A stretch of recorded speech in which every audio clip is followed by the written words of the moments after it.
ये अभी छोटी मछलियां हैं, ये भी छोटी है ये भी, और अनकरीब बड़ी शार्क आने वाली है, वो दूर से आ रही है, ऊपर भी नीचे भी, लेकिन ये है बड़ी शार्क। ये देखिए जी, ये देखिए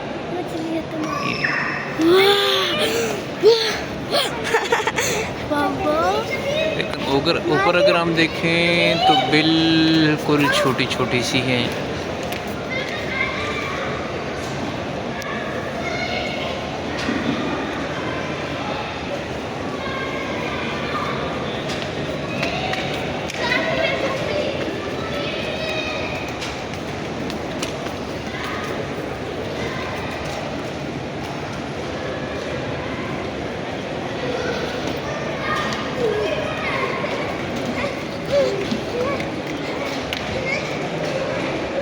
ये देखिए फिर आ गई।